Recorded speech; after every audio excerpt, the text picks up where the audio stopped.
is Denver Clark, founder of yogateachersupport.com. And today we're going to be experiencing a Vata-induced anxiety balancing practice. So if you think of anxiety and the experience of having anxiety, usually this is often people's first thought. It's the type of sensation where you feel out of control. Everything is all over the place. There's energy way up in the air, flitting from thing to thing to thing, lots of overwhelm, lots of airy, ethery experience. A lot of people assume that that's the experience of anxiety. We know that it's not, that there are a lot of different ways that anxiety and depression can manifest through these various different archetypes. But we're going to start with this one today. So in order to balance that experience of Vata-induced anxiety and depression, we're going to be doing a grounding practice, something that takes this energy and settles it back down gradually. So we don't want to move too quickly, keep our transitions really easy, and focus on incorporating as much of the idea of earth and grounding and support and stability as we can. We're going to need a couple props. I have 2 blocks here, a blanket and a bolster. So when you're ready, let's begin. So we're going to start lying down on our back. If you need anything to be more comfortable, such as a bolster or a blanket under your knees, feel free to gather those props. Perhaps supporting the knees can help your lower back make a little bit more contact with the floor. And this places your sacrum directly against the earth. Sacrum is the seat of Vata in Ayurveda, which means that this triangular shaped bone that a lot of the nerve plexuses of the lower back come out of is one of those places that, if we ground, can be soothing to the nervous system and to that airy, spacey Vata energy. So if bending the knees or supporting the knees allows the sacrum to be more connected to the earth, this might be something worth trying for yourself or your student.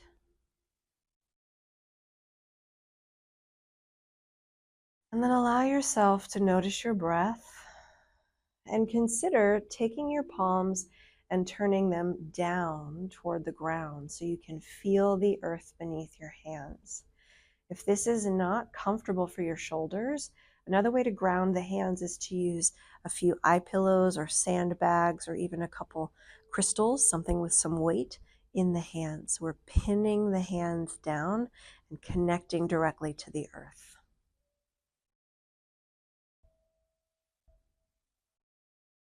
Take some time here, whether your legs are straight or bent or resting over a support. And notice all the areas in your body that make direct contact with the floor. Are the soles of your feet touching the floor? Is your sacrum touching the floor? The back of your rib cage? Behind your shoulder blades?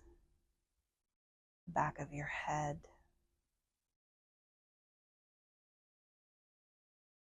Which areas of your arms are making contact with the floor?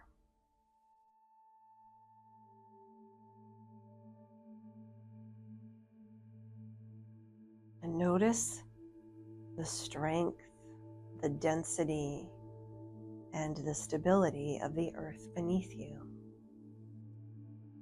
Allowing your body to melt into the earth and absorb some of this stability. And notice the areas of your body that also carry that same stability of earth. The density and the strength of your bones, your joints, your ligaments, all providing you with structure, cohesion, strength. The earth is inside of you and a part of you. Let yourself connect to that energy of stability now.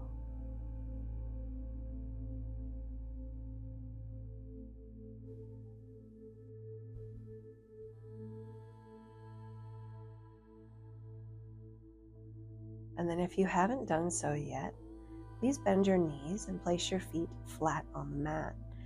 You can bring your feet a little wider apart toward the edges of the mat, and then gently allow your knees to start to rock from side to side here, nice and slow, just like windshield wipers.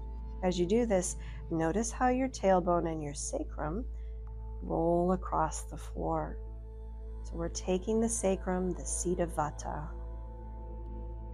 and we're soothing that energy by massaging it against the earth. You can stay with this if it's more comfortable, or if you want to give your knees a little hug and rock your body side to side, this might be another way to make contact with the sacrum against the floor.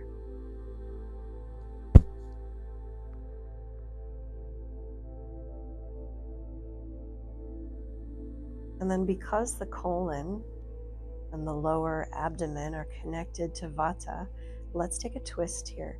So we're going to draw the legs over to the left, maybe extend the right arm, maybe rest the hand on the top knee. When we have an excess of Vata energy in the body, this can manifest in digestive issues, bloating, gas, constipation, IBS. And so we're looking to soothe the colon, the lower abdomen, the lower back, and the sacrum to try to calm Vata.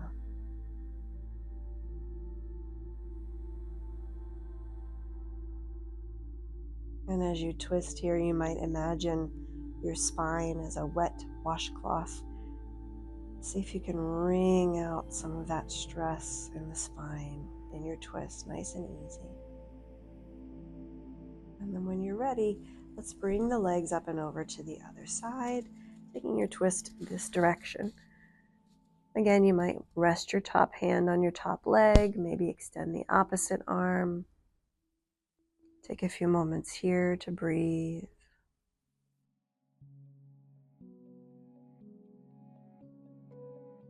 Allow your breath to be slow and fluid like water. And maybe practice an Ujjayi breath, ocean breath, in through the nose, out through the nose, closing the back of the throat slightly as if you were fogging up a mirror. Kapha, the energy that balances Vata, is earth and water. So let's be cool and fluid in our breathing, cool and stable in our body. And then when you're ready, coming back to center, maybe again rocking side to side, or even around in circles, and notice how your sacrum massages itself against the earth.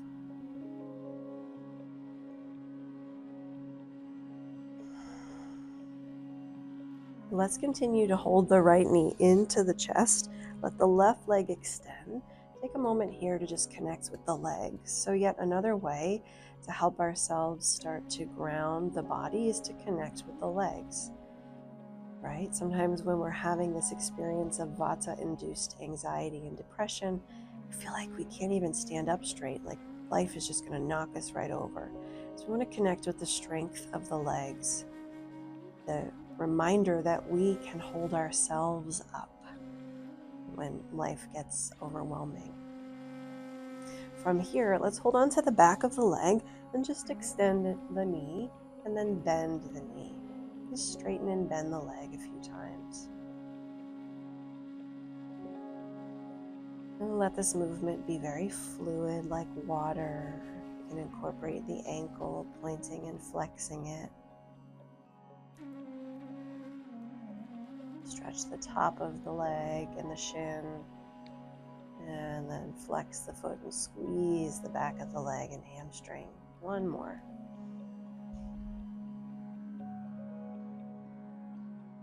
And then from here, I'm going to stretch the leg up to the sky and just start to make some slow circles, nice and controlled here.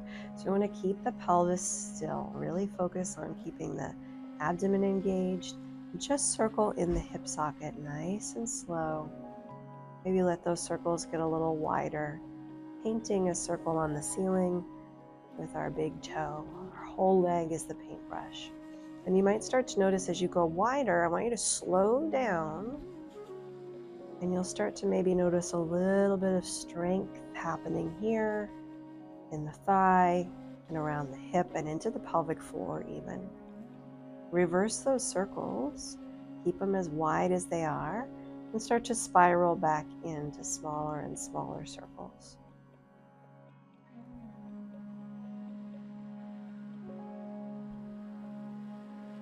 And then when you've made your way all the way back in, release that leg slowly down to the mat. Give it a little shake. Pause and notice if there's a difference between the right leg and your left. Maybe there is, maybe there isn't. And then when you're ready, invite the left knee in.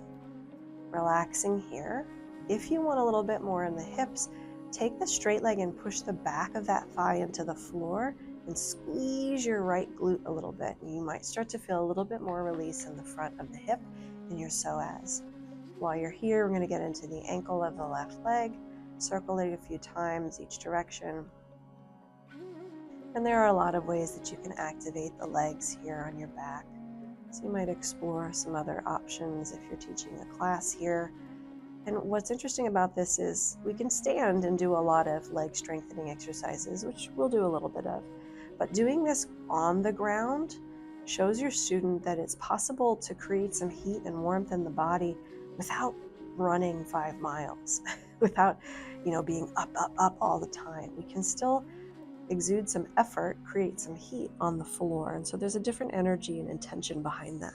Holding the back of the leg, straighten and bend the knee, right? So a lot of what we do in these practices to balance this type of energetic imbalance, it's going to look similar to stuff you've probably done before, right? Think about what areas of the body are connected to my sense of grounding, are connected to the earth, the feet, the legs, the pelvis, the root chakra.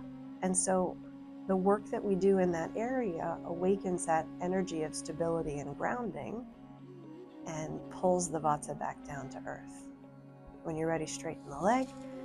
And again, we're going to use the leg like a paintbrush, slow circles on the ceiling, nice and easy. So this kind of stuff that I'm doing is very similar to what I might do in a pelvic floor class, right? Strengthening the thighs and the hips, keep the belly in really tight, connecting with the pelvis, muscles, and the organs in and around that area of the lower body.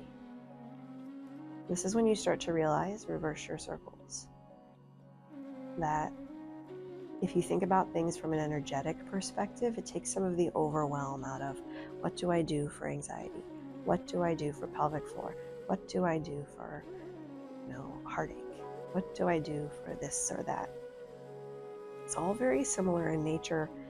You think about the intention behind what you're doing. Good, so we've circled both directions here. Slowly lower that leg. Hopefully you feel a little something happening in the leg. We can do more, but we're gonna let this be enough for now. Big breath in, reach the arms up. Exhale, pull the knees in, and once more, rocking side to side if that feels good, or around in circles, nice and slow.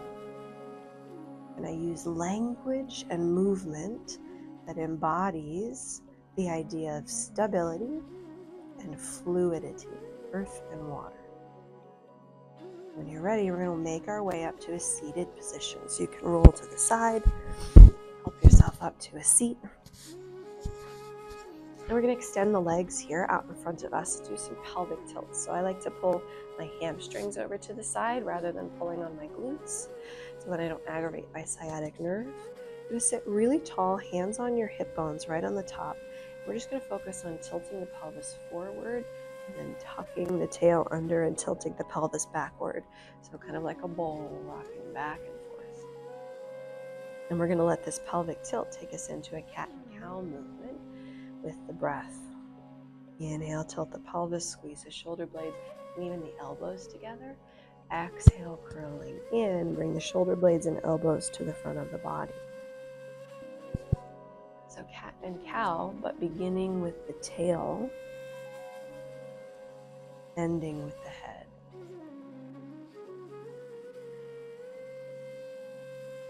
Inhale.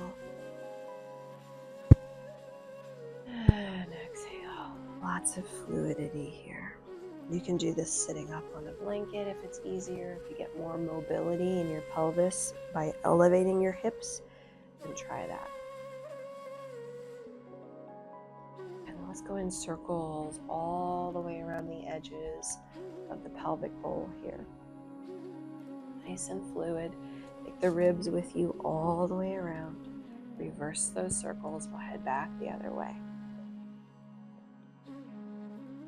Relax your jaw. Stay with a nice, easy ujjayi breath. So we're going to make as much contact with the floor as we can. The backs of the legs are touching the floor. All of the surfaces at the base of the pelvis are making contact with the floor. That's the idea here. We're grounding. We're literally grinding into the ground, right? When you're ready, we're going to make our way to hands and knees. And here, we're going to lower the forearms onto the mat. So we're going to do something a little different. We'll do downward dog, or not downward dog, cat and cow with our forearms on the ground. Okay, so how many different parts of my body can I make contact with the earth? Inhale, arch the back, draw the shoulder blades down the back, look forward. And then exhale, curling in like an angry cat. Inhale, draw the shoulders down the back. Exhale, curling in. Nice and slow. And the same action you did when you were sitting. So we start with the pelvic tilt forward and then roll one vertebrae at a time. Shoulders squeeze down the back. And then start with the pelvic tuck under and end with the head. Then we can do a little snaking side to side. Obviously, if this is not comfortable for any reason, elbows or shoulders don't like this, you can do more traditional hands and knees. This just changes the energy, gets us a little closer to the floor. And then we're going to explore with dolphin pose, which is essentially downward facing dog on your forearms. We're going to bring our hands out in front of us, clasp together, and make a little triangle with our hands. Tuck your toes under, take a nice deep breath in, tuck your elbows a little closer together if you need more support. We don't want to be too wide here. Okay, nice strong frame to balance on. Tuck the toes, lift the hips, and then sink back into your legs. Now in my case, my upper arms are short enough that my head actually touches the floor, but not everybody's does.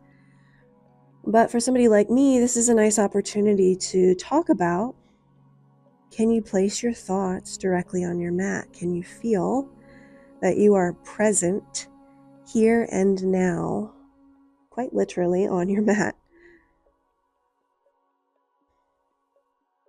Driving the heart back through the legs toward the wall behind you, opening the chest, and feel in this position the strength in your chest and shoulders, the literal strength around your heart, protecting your heart, guiding your heart.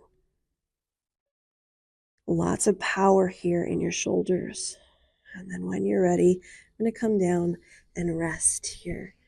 Toes together, knees apart. You can sit back to child's pose. It might feel good at this time to bring your hands down beside you, one at a time or both, just to give your shoulders a little break.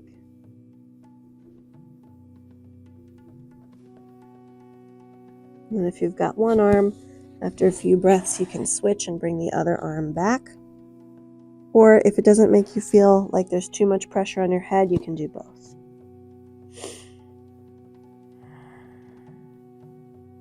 When you're ready, I'm going to make our way up to hands and knees, and we'll do some cat and cows here in this position as well. So just embodying that fluid, water-like movement through the spine. Bend the elbows. Let everything be very juicy and fluid. Feel the earth underneath your hands. Spread your fingers wide. And when you tuck into your cat pose, push the floor away. And when you inhale and arch to your cow, melt into it. And then when you're ready, tuck the toes, lift the hips, and sit back to downward dog. Sinking the heels toward the floor. We'll find that fluidity in the legs and just paddle the knees a few times, one and then the other. And then when When you're ready, nice and easy, start to walk the feet up toward the hands, finding your way to forward fold.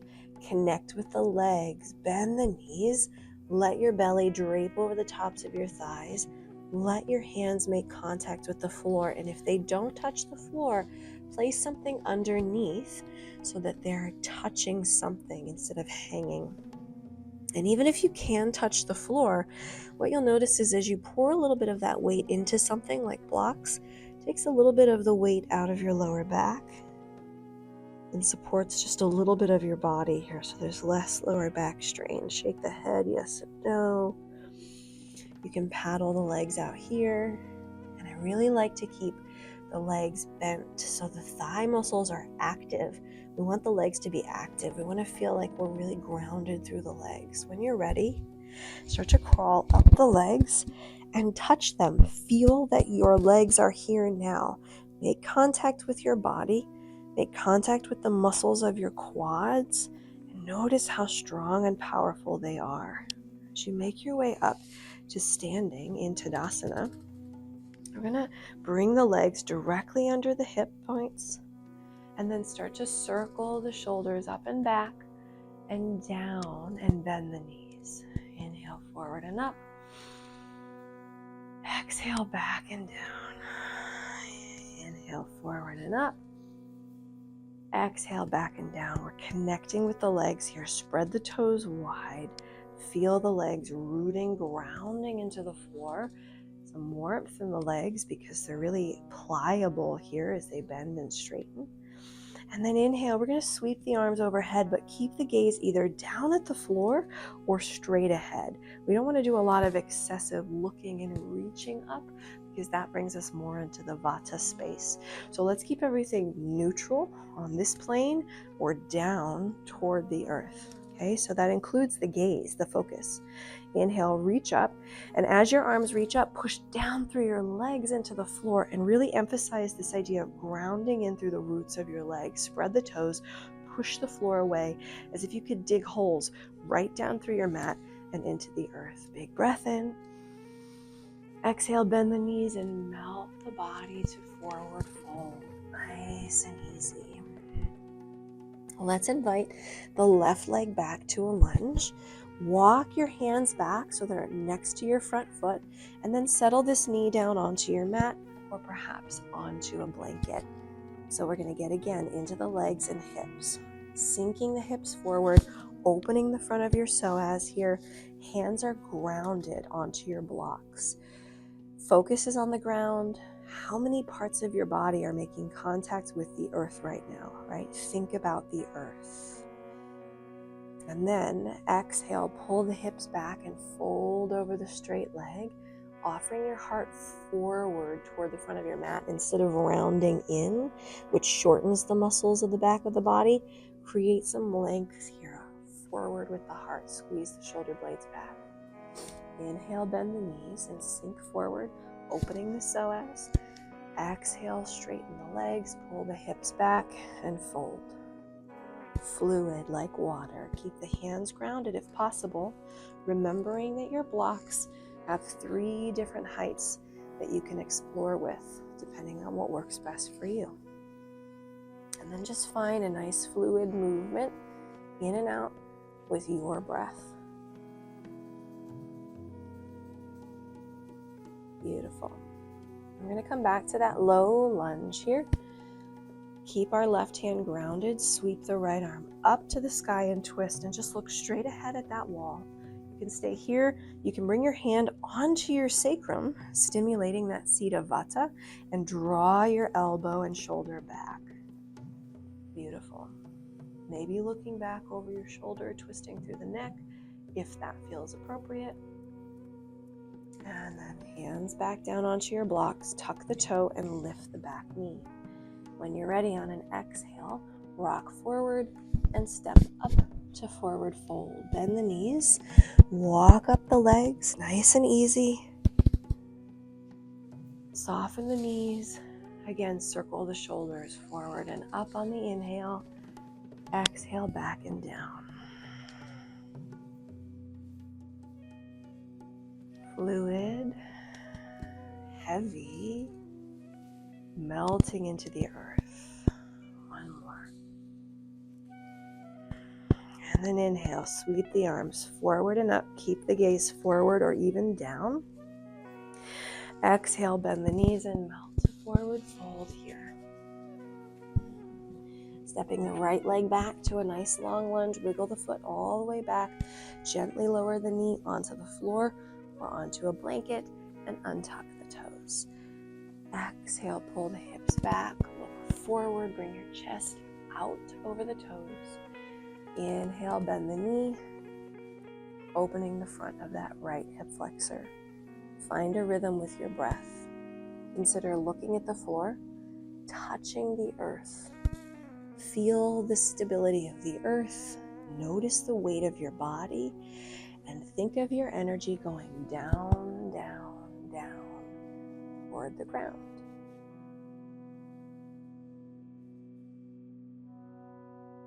Now in a longer class, of course, we can pause here in this hamstring stretch, maybe move the hips around, maybe grab a hold of the foot. We can even stimulate some of the points of the foot with some self-massage if your student can reach their foot comfortably. Bending the knee, returning to this lunge. Let's bring the left arm up, and then maybe behind your back, palm right against your sacrum, drawing the elbow and shoulder back and looking at the wall or back over your shoulder. Feel the heat and the warmth of your hand against your sacrum here. Think about all the energy pouring into this spot right here at the base of your spine. Warmth, love, compassion coming out of your hand. A little self-Reiki, a little self-energy healing. And then from here, when you're ready, return the hand down, tuck the back toes, lift the knee, and once more step forward to forward fold. Notice not a lot of fast vinyasas here. Bend the knees, start to walk the hands up the legs, nice and easy. I'm going to bring the legs together and do a little Utkatasana, a little chair pose. So squeezing the thighs inward, drawing the belly in and up toward the heart, bend the knees, sit back into the heels, maybe lift the toes a little bit, lift the sternum, pull the belly in, hands to prayer. And we're just going to stay here for a few breaths. Now, if it feels good to do just a little bit of pulsing here, that might help. Sometimes the movement, a really gentle, easy movement like this, can keep our mind off of the fact that this might be an intense posture. Right? If we're holding and we're gripping and we're praying and all of these things are happening, we're not easing into it. So just a very gentle pulse. Nothing quick, nothing really big, right? We want to keep everything fluid, small, subtle. Feel the strength and stability in your legs. Notice how you are holding yourself up. You are powerful. Your legs have got this. 2 more breaths, maybe a little lower. Lift the chest, belly button in. And then inhale, straighten the legs, reach up, look forward or down. Exhale, fold forward, bend the knees and melt. This might feel a little different with the legs together in your forward fold. When you're ready, let's step the left leg back. I'm going to turn out the back leg, grounding for Warrior 2, coming up to Virabhadrasana 2, palms facing the ground. I'm going to push down under the arms as if you were pushing down on a countertop on either side. Draw the belly in. Push the legs down with that same type of energy into the floor. We're doing Warrior 2. We can do Warrior 2 with lots of different intentions. The intention behind this particular Virabhadrasana 2 is to ground. So think about all the ways that we can push down and create that intention of earthing and stabilizing, right? So down and in, compression. So after we push down through the arms and the legs, can you pull your thighs together, feet together, as if you could fold the mat up right in the center? So this idea of down and together, compression, cohesion, that kapha energy is really strong and alive. Feel the power in your legs. If you're dealing with somebody who's really overwhelmed, lots of Vata-induced anxiety, they're overwhelmed with Vata, it's hard to do this. There might be a lot of coming out and back in, and they're just tired and they're kind of depleted, right? So we don't want to stay too long. One more breath here, and then return the hands down to the mat, square the hips, and we're going to walk over toward the side of the mat to a wide-legged forward fold. Turn the toes in toward each other. A little internal rotation. If you get dizzy when you're hanging like this, I would suggest staying up, focusing forward so the blood pressure doesn't dip quite so much toward the head, and maybe rock the hips side to side. Again, more in the legs, more in the hips.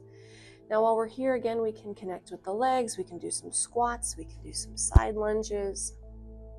Right, we're going to keep it real simple today and move right to the other side.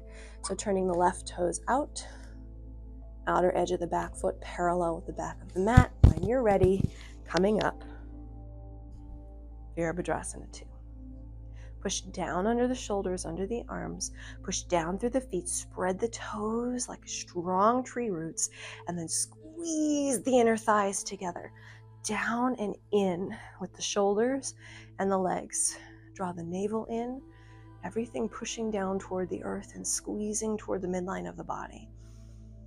Breathe. Nice, easy, fluid Ujjayi breath.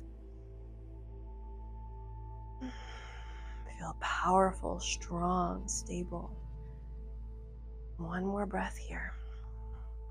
Notice the gaze, and what we're doing with our focus is level. It's on the horizon. It's not a lot of up, not a lot of this, okay? When you're ready, bring your hands down, square your hips, step back to downward facing dog. Sink the heels down toward the earth. You can stay here. You can take a nice slow vinyasa if you'd like. And remember, as a teacher, we have to meet the student where they're at. So if there's something that they really need to feel complete in their practice, and they just feel like they've got to do a vinyasa or their practice isn't complete, give them space to do that, right? Try to meet in the middle between what they want and what they need, which may not always be the same. We're going to sink down here. If you've got blocks, now's a great time to do a little heart opening. So bring your blocks under your elbows, drop your chest through your arms. When we have a lot of anxiety, especially a Vata-induced anxiety, airy, ethery, it can feel very overwhelming and overexposed to open the heart and do a lot of back bends. You know, you learn that back bends are uplifting poses, but you can feel very vulnerable if you do a lot of upward facing back bends. There's just so much exposure there with your heart in the front of your body and the air. And so if we're going to do back bends and heart openers for these individuals, myself included, I like to do these face down, okay? This idea of being just cracked wide open for the whole room to see. For me, that's when my heart just, and I have one of those really big emotional releases, and we don't always want that in the space, especially if we're sharing the space with other students. We can still get the back bend, and we can do that in a way that is more grounded. So we're going to do this with a bolster. If you have just a blanket, you can use a blanket instead. Again, stimulating the sacrum, the seat of Vata, is a great way to calm Vata energy. So what we're going to do is a prone back bend. We could do this as a bridge pose on a block, but this makes people feel often very vulnerable, very open. So this is a grounding back bend. So I'm going to bring the bolster across the mat, and then I'm going to place it right here where my hip crease is, and I want my belly on the floor, okay? So I'm going to come over the bolster, up nice and high, and I can add something under the legs here or let them hang. I'm comfortable here, so I'm going to stay here. Notice the compression in my lumbar spine and in my sacrum, and I'm going to drop my belly and chest toward the floor. Now, if the chest area is uncomfortable here, you need to make a little bit more room. For women with larger chest, or whatever the reason, you can roll a blanket and put it under the ribs. So we have more of a gradual sloping toward the earth, and this gives some space here. And then I can just hug the earth. If you have a sandbag that you can add to the sacrum, that can also feel really grounding for these people and continues to stimulate the seat of Vata there in the sacrum. So here we are in our prone back bend. And this is where we're going to be for a little bit. Relax the jaw. Place the arms in a position that's comfortable. Nice slow breath in through the nose.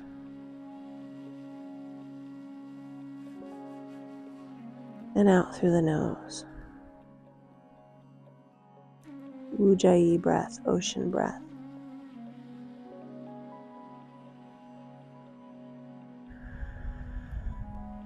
Feel the stability of the earth, inviting that strength into your heart space as it makes contact with the floor.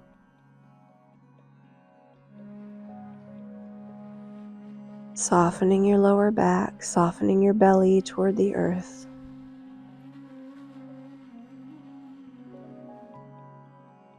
Grounded, supported.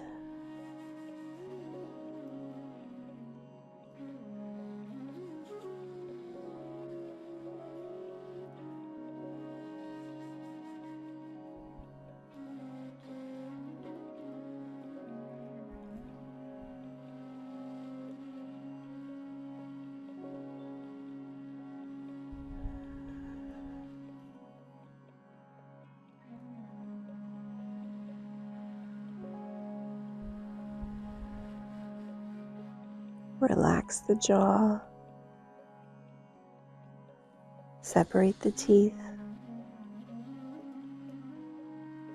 Allow yourself to make any adjustments you need to be more comfortable here.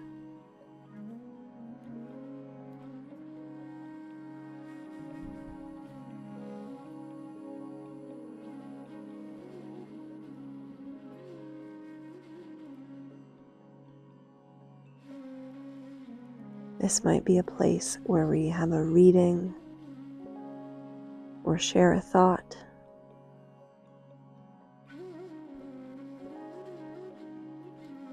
Or guide our student to connect with the earth and with water.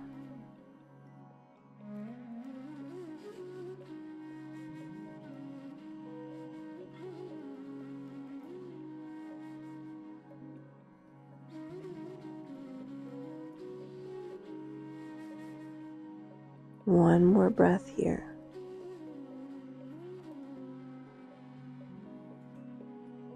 And so this practice can then become a restorative practice. But it's important to note that somebody who has a lot of Vata-induced anxiety, asking them to immediately lie down and be still and be restorative, it's very difficult. We're going to come out of this because their mind is reeling.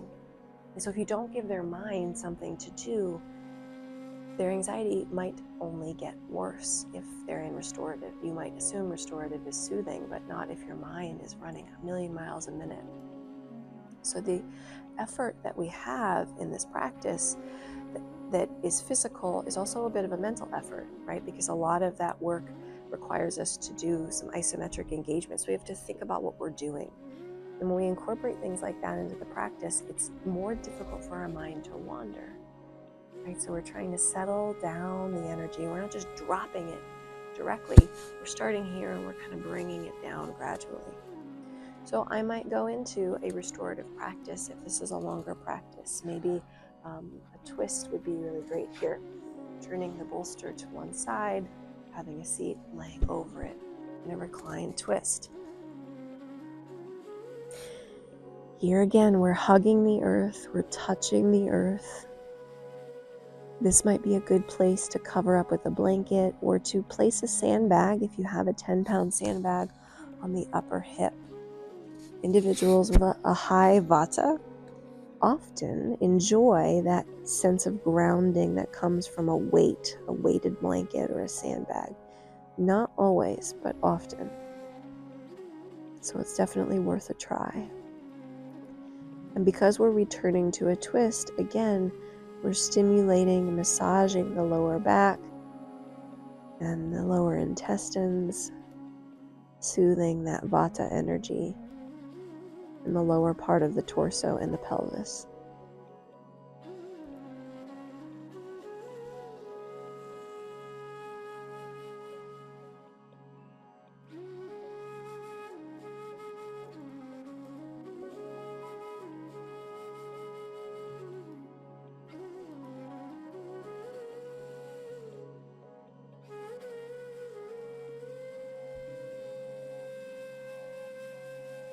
Notice your palms making contact with the earth.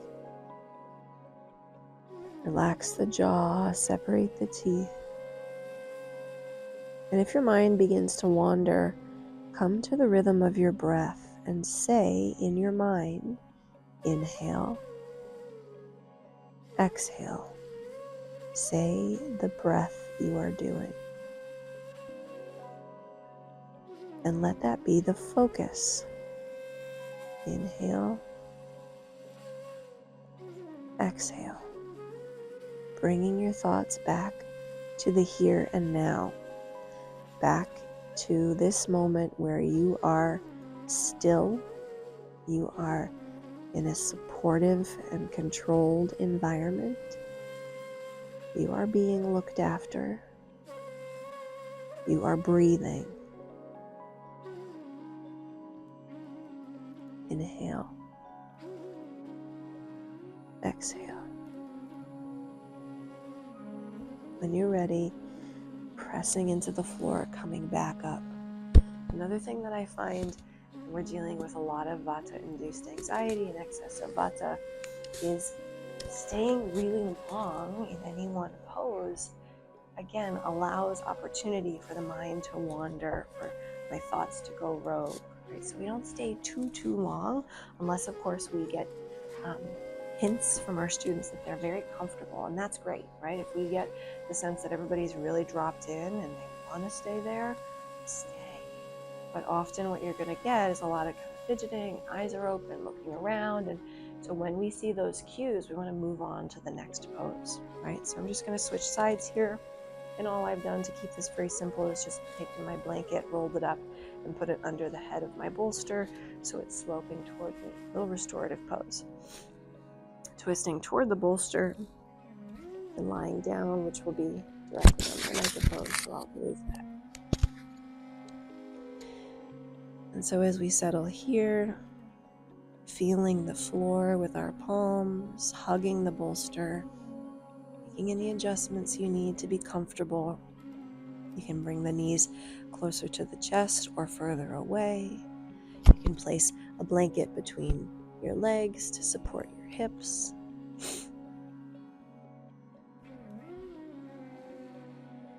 Let the bolster hold you up. Relax the jaw. Separate the teeth.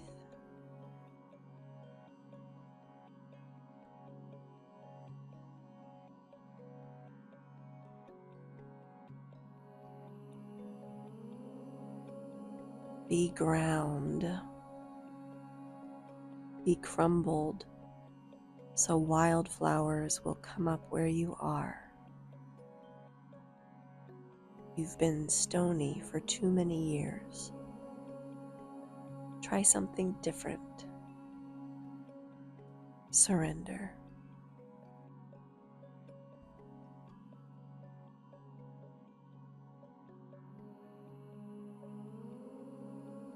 If your mind begins to wander, come back to the breath and say to yourself in your mind, inhale, exhale. Inhale, exhale.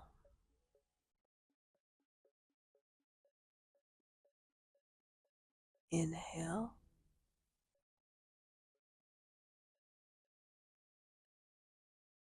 Exhale.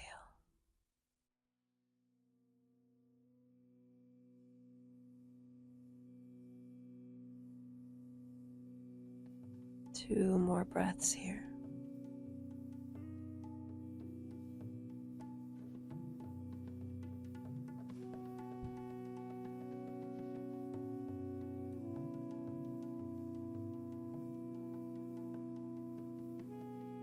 And when you're ready, pressing into the strength of the earth, slowly push yourself up to a seated position.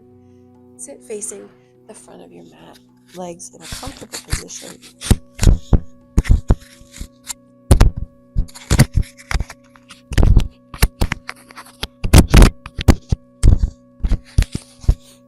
So now that we're here, we'll do some cat and cows with the breath, returning to that fluid movement in and out through the nose.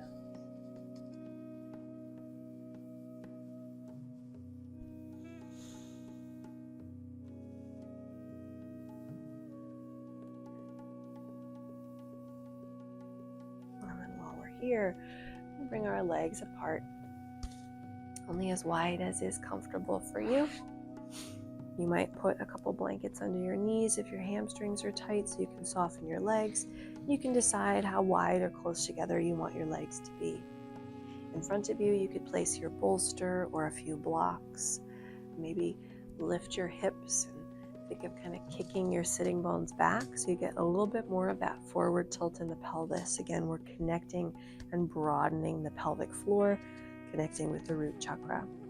And then we're going to sit into a forward fold where perhaps you rest your forearms on your support, whether it's a couple of blocks or your bolster. You could hug your bolster. Come to whatever version of a wide forward fold is appropriate for you. And notice here any areas on the backs of the legs, and under the pelvis, and in the pelvic floor that make contact with the ground. Let your body be soft and heavy. If you notice your student is hanging, do as much as you can to support them. We want contact with the ground. This is much less grounded than this. All right, so whatever you can do here to make contact with the earth. In fact, I really like this sense of this bolster touching my lower back. So I'm even gonna let it rest on my body. So think of weighted blankets and their purpose, bundling and tucking bodies in with blankets and bolsters, hugging people with the props, with their own body parts. All of this is very soothing to the nervous system, very grounding for everybody, but especially those who are dealing with a Vata-induced anxiety or depression. We want to apply the opposite energy of that moving, flying around, out of control, airy, spacey energy. Do the opposite.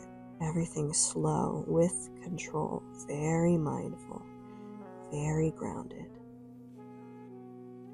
very intentional.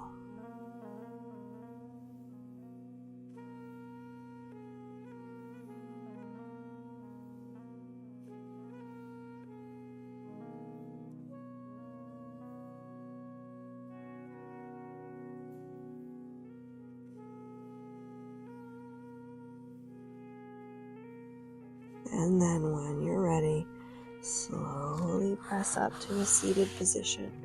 And one thing I really like to invite my students to do in a practice such as this is take Shavasana lying on their stomach, right? Grounding them, touching and hugging the earth. Maybe place a sandbag on their sacrum. A lot of people love that sense of just being earthed, directly touching the earth. I'm not going to do that today. I'm going to go face up. If you have a sandbag or a bolster, something with a little bit of weight, you can invite your student to have this on top of their body. I'm going to put a little blanket under my knees.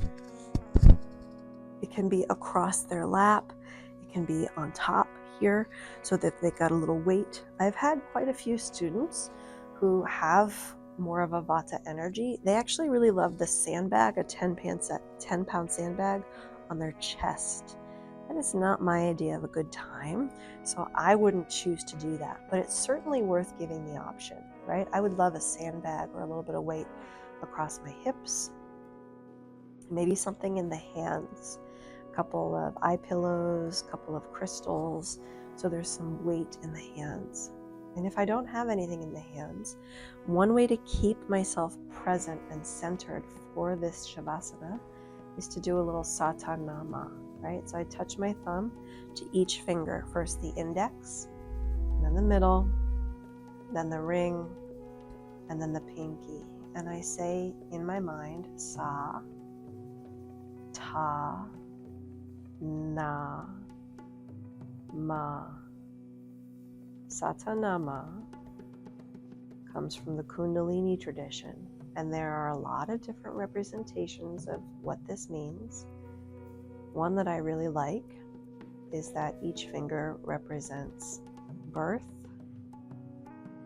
life, death, and rebirth, reminding us, Sa, Ta, Na, Ma, reminding us that we can begin again at any time, that every day is an opportunity to start new, to give birth to a new version of ourselves, and that each moment we are renewing.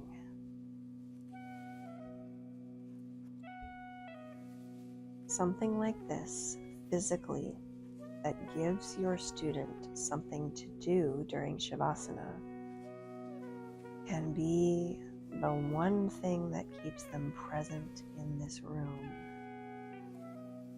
right? They're touching and feeling their body. They have something to focus on. Now, if they want to let this go at any point in time and just be still, that's great too. But we can't assume that everyone's going to be comfortable with stillness and silence. So give the option, even if they're whispering, Sa,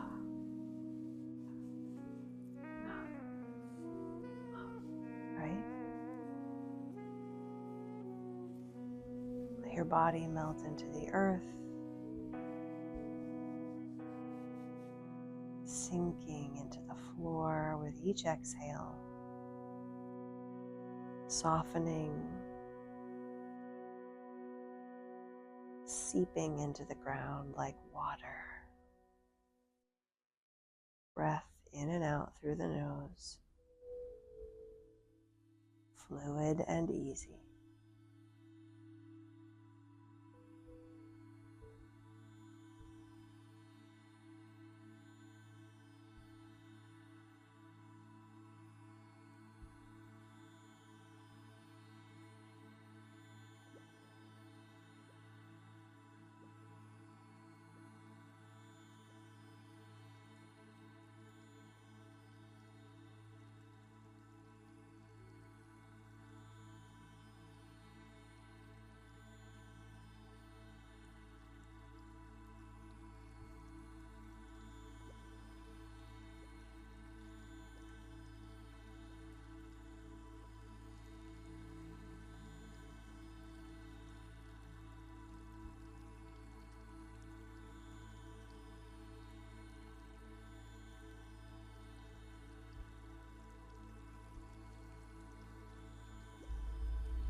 Take another breath here.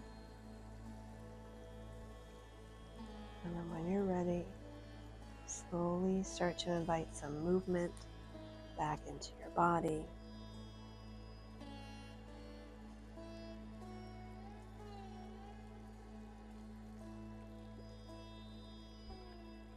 Rolling gently onto one side when you're ready, and helping yourself up to an easy seated position.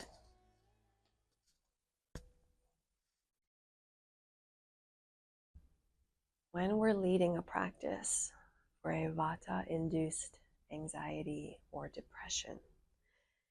We think about the energy driving that experience as being airy and ether-based space, movement, light, cold, fast, all of the qualities that drive Vata. And we start there and we start to pull back down warmth, stability, fluidity, right? Moving through Pitta, fire, into water, into earth. It isn't just the poses that we do that affect the individual.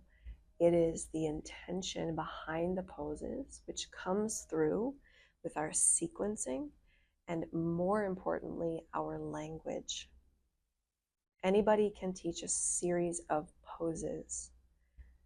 Having the language to explain why we are doing this practice in this way with this intention. Inviting language and words that evoke that sense of the energy we want in the room. Stable, grounded. You look at the list of the gunas, the properties of each of the 3 doshas, and we look at the properties that are represented by Kapha, stable, slow, dense, right? Wet, fluid. We're looking at these words and using them as the language in our class. Feel the stability. Notice your strength, right? And we liken those words to the experience of the individual. Not be strong, but notice your strength. Feel your muscles, your body. Feel the earth. Let it hold you up. Let yourself hold you up. This is powerful language that brings a sense of autonomy and awareness to the individual doing the practice. We want to remind them they are all of these things already. Where can we look for inspiration to remind ourselves that we are strong, that we are stable, that we are grounded, that we are present, that we are here now and we are breathing, and that's what's important. And so we look for that in the energies of our practice, the postures we choose, the language we choose, the drishti, the focal point we choose, the music that we choose, the poetry or the readings that we choose. We bring that into the room in every way we can, touching on all of those different senses, visual, kinesthetic, auditory, tactile, right? Tactical, touching the ground.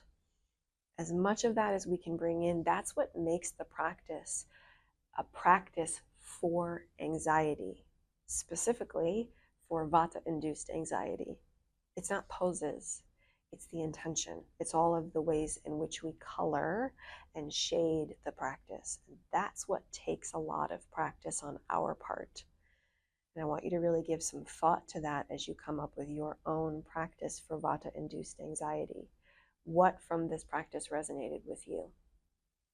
What did you like? What did you not like? Why?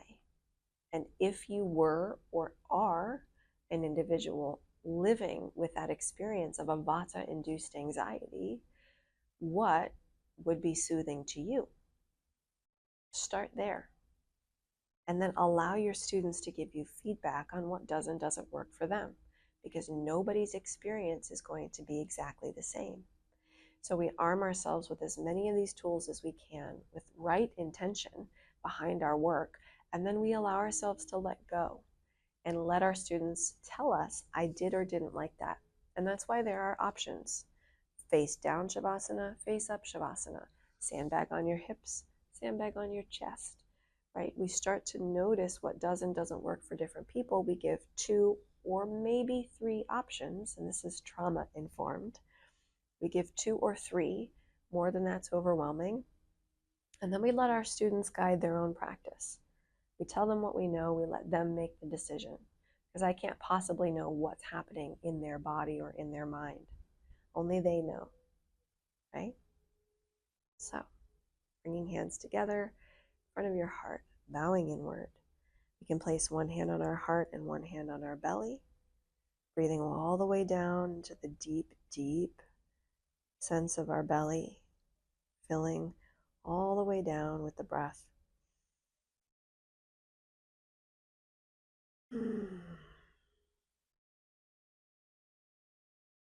Bowing inward with gratitude. Thank you for sharing your time with me. My name is Denver Clark from Yoga Teacher Support. Namaste.